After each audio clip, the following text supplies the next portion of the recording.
Okay, here I am on the beach on a Saturday evening in Nice. It's quite a nice evening. The wind has got up a bit.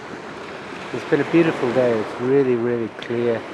This lovely September weather we've been having recently. We had some rain a couple of days ago, but other than that, it's October, isn't it? Yeah, okay. So we had a really nice September and then October. I like this time of year here. The crowds have gone. Really. I'm just sitting here having a beer.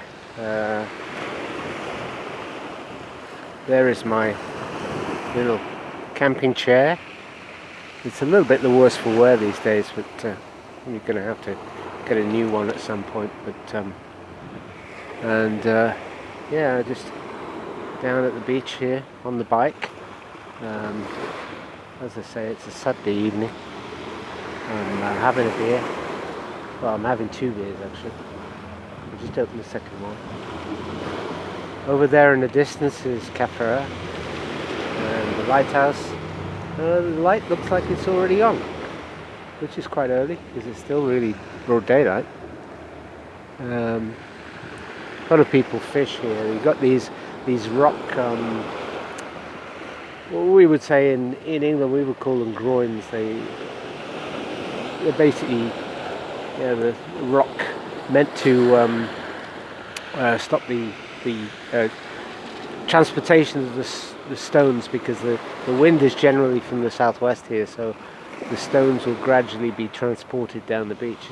It's quite interesting. Every year they add more stone to the beach, and in winter the storms will push the stones up the beach over there in that direction, and then every sort of around before Easter they get the big machines, the earth movers, and they push the stones back down. They basically flatten the beach, so extend the beach.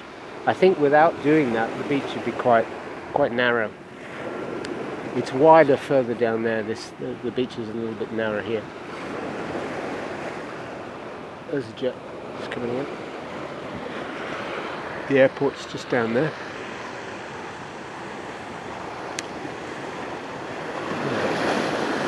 But it's a beautiful day.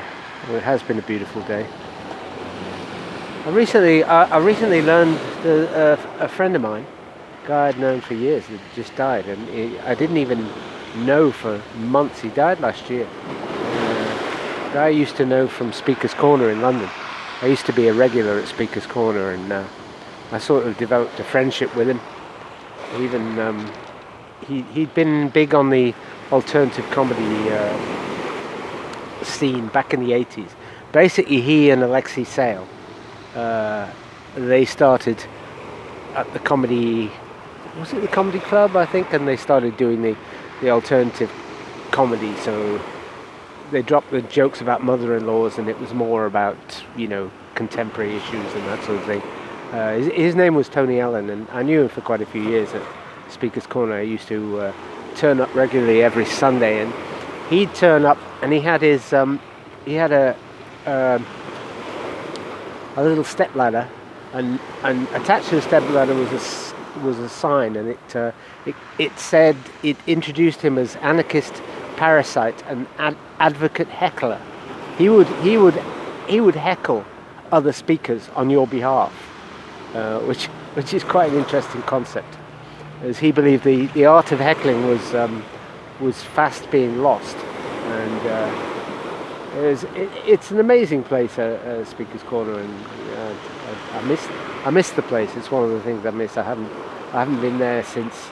I think I did make a trip to London about 15 years ago. I mean, I've made subsequent trips, but I haven't been to Speaker's Corner. But the last trip to London where I went out of my way to go to Speaker's Corner on a Sunday was probably about 15 years ago. I can't remember whether I saw Tony. And so I just looked him up the other day, because he's on Wikipedia, and I saw that word "was." Tony Allen was, and that's past tense. That means he's no longer on this earth. So, well, his remains will be somewhere, I guess. But and I was really affected by it. I mean, he wasn't a really close mate, but I knew him well enough that when I turned up at Speaker's Corner, he would acknowledge that I was there, and we talked about stuff. And occasionally we'd go for a pint after after all the action at Speaker's Corner is finished. So I'd emailed him over the years about odds and sods and interesting little facts about London, and we'd had this email correspondence going back since I left London 20 years ago, and it just saddened me to think that's all gone, and I didn't even know he died last summer. He had cancer, I believe, and there's a video on the web, on YouTube, showing he actually had a wake while he was still alive, and quite a few.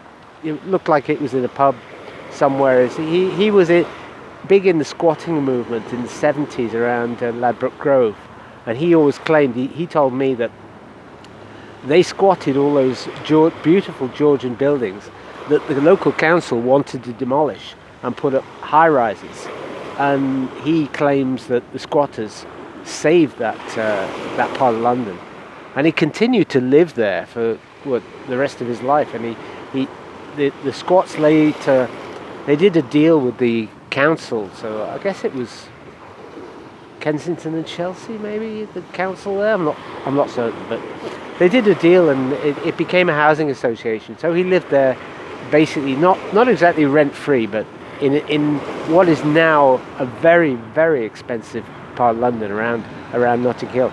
He lived there his whole life and paid very little rent. And he wrote plays. He did a bit of TV and that sort of thing. But Speaker's Corner for him was a regular thing. So I was